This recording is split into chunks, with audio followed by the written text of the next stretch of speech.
사랑의 하나님, 날씨가 많이 따뜻해졌습니다. 이제는 일출 시간도 빨라져서 새벽 기도의 시간이 점점 밝아져 오고 있습니다. 하지만 우리가 느끼는 오늘은 어제보다 더 어둡고 전보다 더 쌀쌀합니다.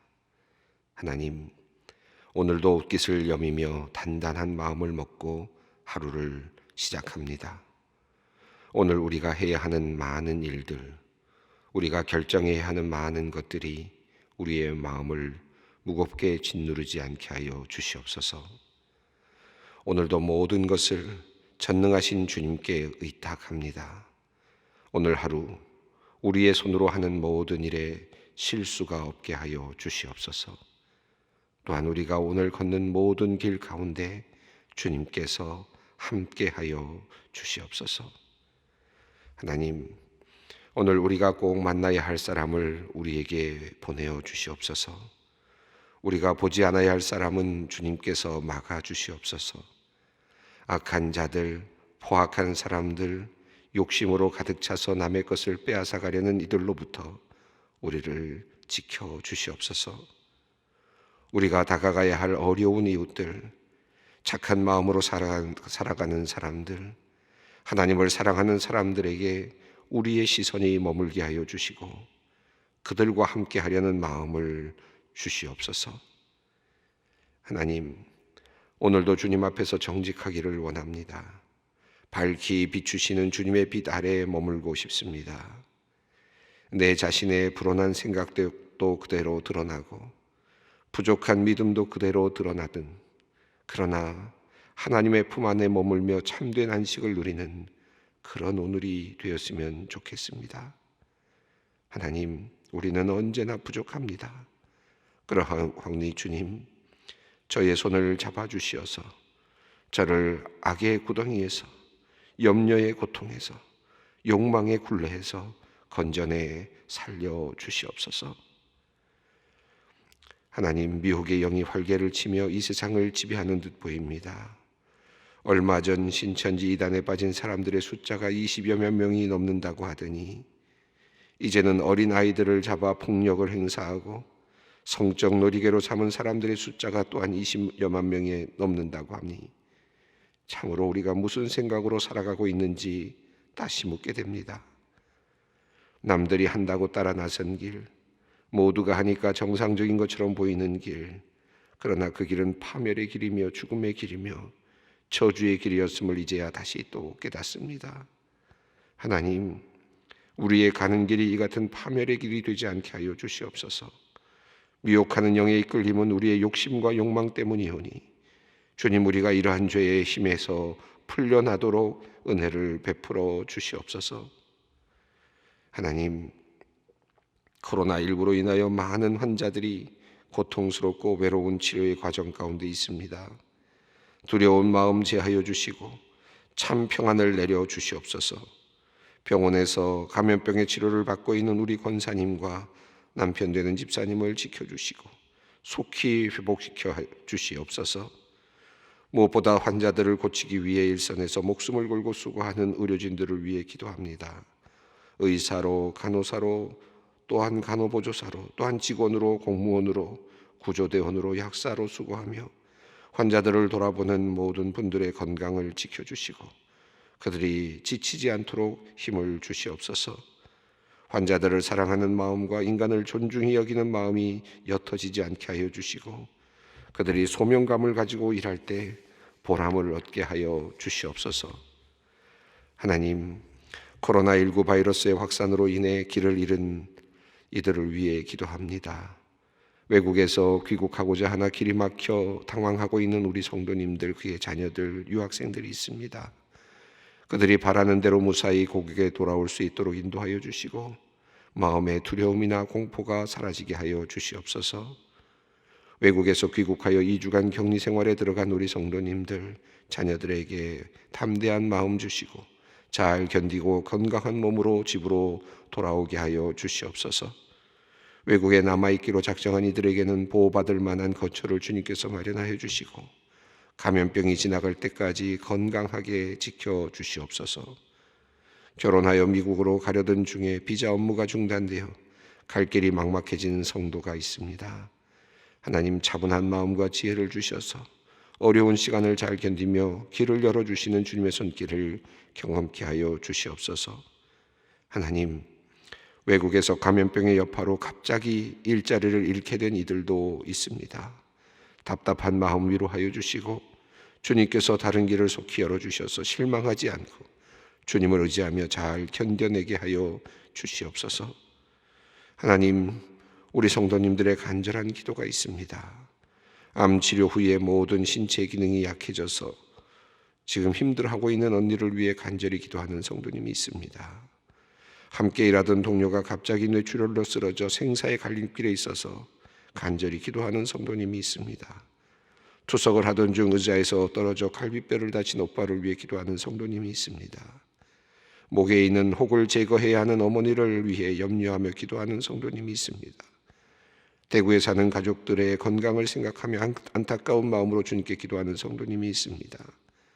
자폐 진단을 받고 치료 중인 27개월 손주를 위해 기도하는 성도님이 있습니다. 올해 외국 대학 입학을 위해 준비하는 자녀를 위해 기도하는 성도님이 있습니다. 군대에 간 사랑하는 자녀를 생각하며 주님께 기도하는 성도님이 또한 있습니다. 급성 맹장염으로 수술을 받고 회복을 기도하는 96세 집사님이 또한 있습니다.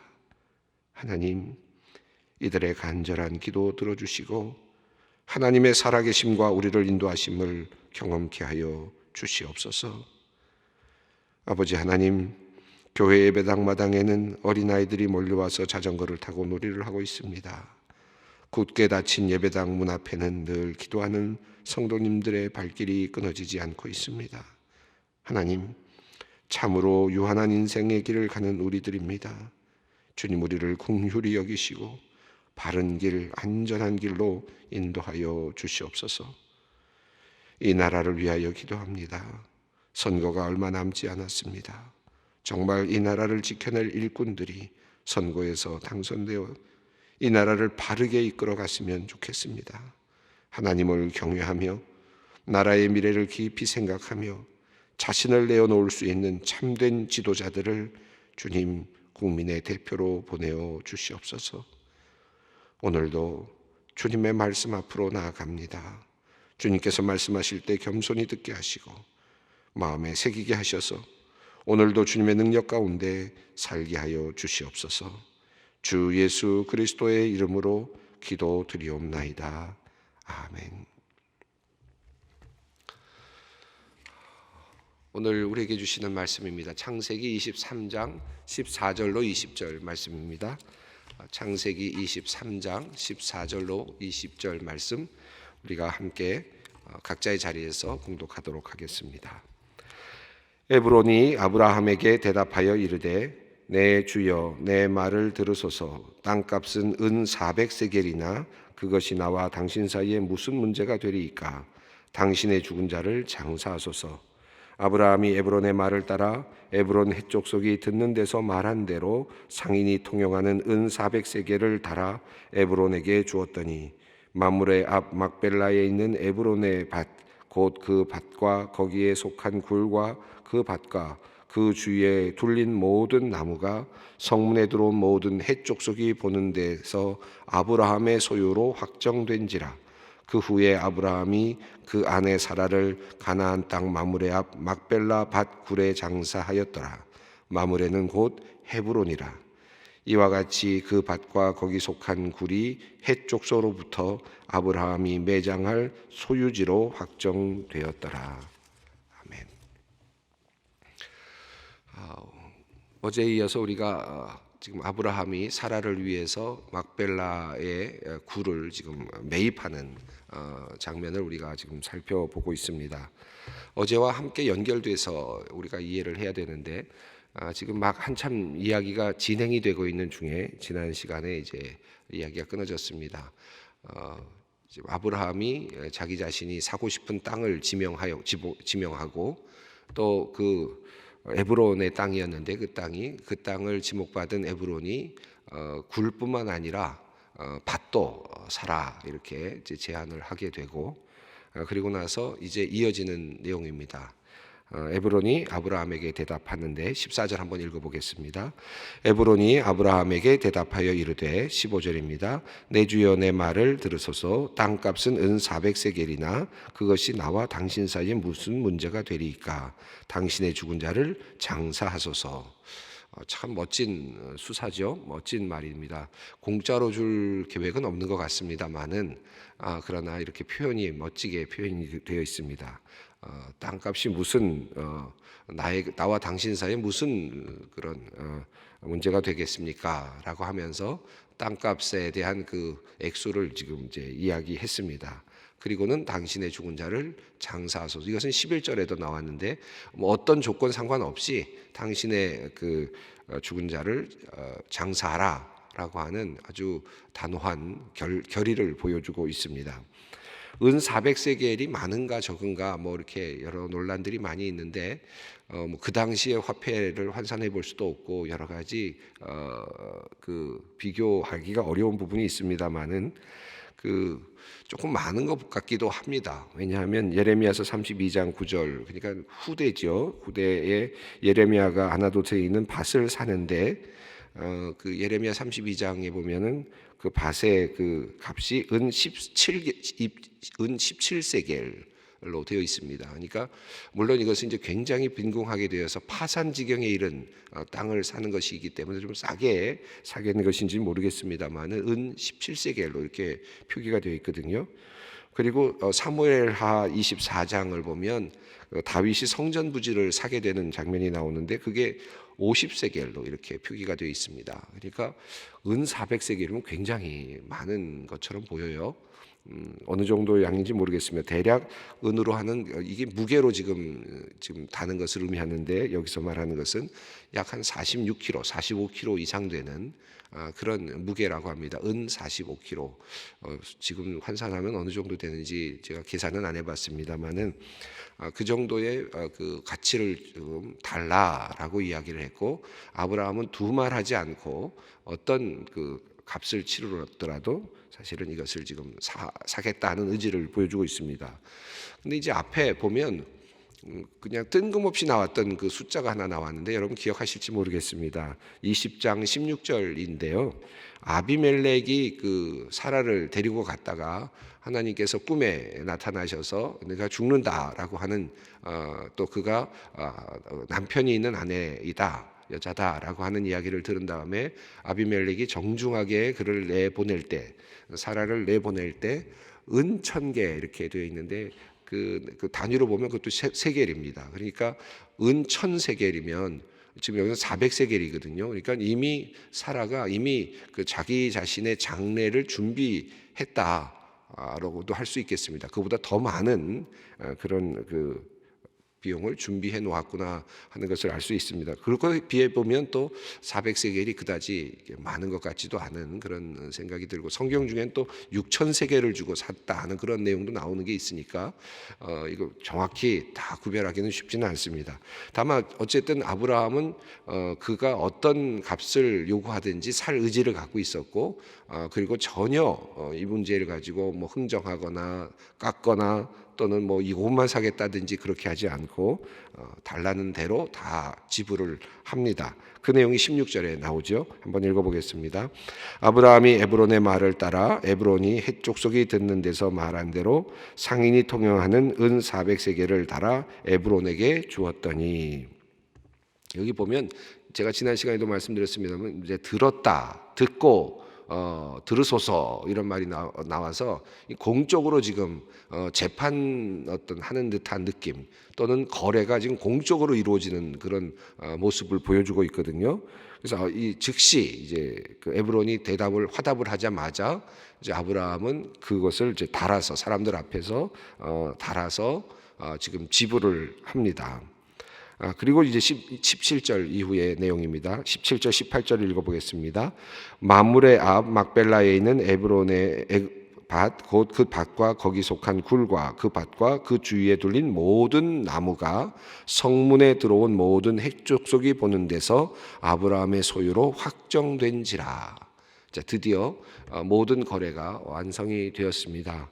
그래서 이게 보면 굴도 사실은 굴을 사려고 그랬는데, 장사를 하려고 굴만 사려고 했는데 에브론에 밭까지 사라라고 했고, 또 밭뿐만 아니라 그 주위에 들려 있는 모든 나무들까지, 지상에 있는 모든 나무들까지도 다 그의 소유가 되었다. 그래서 보다 더 분명하게 그 거래의 구획을 지금 규정해 주고 있습니다. 그래서 이제 성문 안에 들어온 모든 해족속이, 그러니까 성문 안에 들어와 있는 모든 사람들이 다 보는 데서 아브라함의 소유로 이제 거래가 이루어졌다라고 하는 것입니다. 자, 여기까지 우리가 이제 살펴보는데, 여기 보면 재미있는 표현이 성문이라고 하는 표현들이 이제 계속 나왔습니다. 앞에도 성문이라고 하는 표현이 나왔고, 당연히 이 성에서, 헤브론이라고 하는 곳에 있는 그 성에서 한 마을 안에서 지금 이루어진 거래라고 할 수 있을 것 같습니다. 이 이야기를 쭉 보면서 제가 지난 시간에도 말씀드렸습니다마는 아브라함이 지금 땅을 구하려고 하고 있습니다. 그것도 헤브론에서 땅을 구하려고 하고 있고, 이것은 사라가 그곳에서 죽었기 때문이기도 하지만 아브라함은 지금 하나님의 약속을 지금 생각하고 있다라고 생각이 들고, 그것을 위해서 지금 그곳에, 그는 거류민이고 늘 떠돌아다니는 사람이어서 자기에게 사실은 아직까지 땅이 없었다라고 볼 수 있겠죠. 여전히 계속 돌아다니고 있는 거류민입니다. 그런데 나그네적인 삶을 살고 있는 떠돌이로서의 어떤 족장이었죠. 그런데 이제 떠돌이가 아닌 이제 정착을 하게 되는 그런 이제 그 민족으로서 어떤 출발점이라 그럴까요? 하나의 그 시드라 그럴까요? 하나의 씨라 그럴까요? 이것을 지금 남겨두고자 하는데, 그것이 약속의 땅, 하나님께서 약속을 주셨던 그 헤브론 땅에다가 이제 사라를 묻음으로써, 사라를 장사함으로써 이제 이 땅이 이제 오고 오는 모든 자손들에게 돌아올 곳, 그리고 항상 고향이 되는 곳, 그리고 이 땅부터 이제 차지하게 되어가는 그런 희망을 심습니다. 그런 의미에서 지금 굴을 사는 것은 굉장히 의미가 있는 것이죠. 그래서 여기 보면 소유라는 말이 참 많이 나오는데, 지금까지 아브라함이 그런 의미에서 땅을 자기의 것으로 완전하게 소유하는 그런 의미는 지금 없었죠. 이제 드디어 완전한 소유로 모든 사람들이 보는 앞에서 이것은 이제 영원히 그들의 땅으로 이제 인정되는 그런 의미를 지금 만들어내고 있습니다. 이 막벨라 굴에 이제 누가 들어갑니까? 사람만 들어간 것이 아니라 아브라함도 들어가고요. 그 다음에 또 이삭도 들어가고, 또 야곱도 들어가고, 라헬 외에는 거의 모든 족장들의 가족들이 이 굴에 들어갑니다. 그러니까 이제 모든 이스라엘 백성들은 이곳이 이제 성지가 되는 것이고, 또 늘 돌아올 고향이 되는 것이고, 여기서부터 이제 땅을 차지해 나가는, 땅을 차지하게 되는 굉장히 중요한 그런 출발점이라고 할 수 있습니다. 그런 관점에서 오늘 본문을 읽어가면 흥미롭다라고 생각이 흥미롭고 또 은혜가 됩니다. 약속을 생각하고 약속의 땅에 아직 비록 이 땅을 차지하지는 못했지만 먼 미래를 바라보면서 하나님이 주실 땅이다라고 생각하고 여기에 어찌 보면 깃발을 꼽는 그런 상황이라고 할 수 있겠습니다. 그 22장이죠. 여러분 보시면은 22장 17절 이후에 보면 그 여호와의 사자가 아브라함을 불러서 그 말씀했던 내용이 나오는데, 거기 보면 이제 세 가지 우리가 읽었습니다만, 하나는 내 씨가 하늘의 별과 같이 땅의 모래와 같이 될 것이다. 그래서 번성에 대한 축복을 말씀하셨고, 두 번째로 17절에 22장 17절에 내 씨가 그 대적의 성문을 차지하리라. 성문을 차지할 것이다. 다시 말하면 이제 땅을 차지할 것이다라고 하는 분명한 선언을 해주시고, 내 씨로 말미암아 세 번째로 만민이 복을 받을 것이다라고 하는 그런 하나님의 그 축복이 있었습니다. 이것은 뭐 후로 내려와서 내 씨가 만민이 복을 받을 것이다라는 말씀은 예수 그리스도로 연결할 수 있겠죠. 그러나 또 한편으로는 오고 오는 모든 세대들이 너의 씨로 말미암아, 너의 자손들로 말미암아 복을 누리는 그런 일이 있을 것이다라는 의미도 또 함축되어 있다고 볼 수 있겠죠. 내 씨가 내 대적의 성문을 차지하리라 하는 말씀도 예수 그리스도께서 오셔서 사탄을 멸망시키시고, 그리고 죄의 권세를 멸망시키시고 정복하실 것이다 라는 의미로 받아들일 수 있고, 먼 미래적인 궁극적 사건으로 이해할 수도 있고, 동시에 이스라엘 백성들이 이 땅을 살아가면서 이제 성을 차지하고 땅을 차지하고 가나안 땅을 정복해 나가는 그와 같은 일들도 또 표현하고 있다라고 볼 수 있겠습니다. 이 두 가지 의미가 다 함께 있다고 볼 수 있겠는데, 내 씨가 내 대적의 성문을 차지하리라라고 하는 이 말씀, 이 성문이라고 하는 말이 나온 다음에 이어진 이야기가 이제 오늘 이어지는 사라의 장례와 관련된 장사를 지내는 내용입니다. 여기 보면 성문이라는 단어가 몇 번 이제 등장을 하죠. 그러니까 앞에 나와 있는 성문을 차지하리라라는 말을 읽은 독자 또는 성경을 읽은 사람들 또는 이 말씀을 따라가고 있는 사람들 입장에서는 성문이 바로 등장한 겁니다. 그리고 성문 앞에서 지금 땅을 차지하는 장면이 바로 이어지고 있는 것이죠. 그런 면에서 보면 이제 또 다른 하나의 땅의 정복이 이미 시작되고 있는 것으로 그렇게 볼 수 있겠습니다. 자, 그래서 제가 오늘 여러분과 함께 보려고 하는 것은 어떤 것이냐 하면, 그러면 이 땅을 차지하는 것은 어떻게 이루어지는가?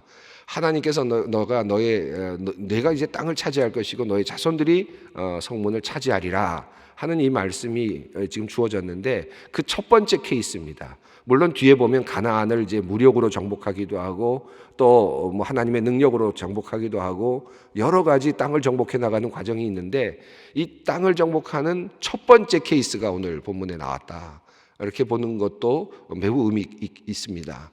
그렇게 보면 아브라함은 어떻게 해서 첫 번째 땅, 이 막벨라의 굴을 차지했는가? 다시 한번 어저께 본문부터 다시 한번 살펴보면 참 흥미롭습니다.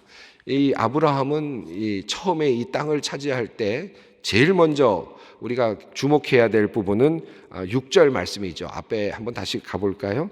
앞부분으로 가시면 6절 말씀 보면 이런 말씀이 있습니다. 내 주여 들으소서, 당신은 우리 가운데 있는 하나님이 세우신 지도자이시니, 이렇게 이야기를 합니다.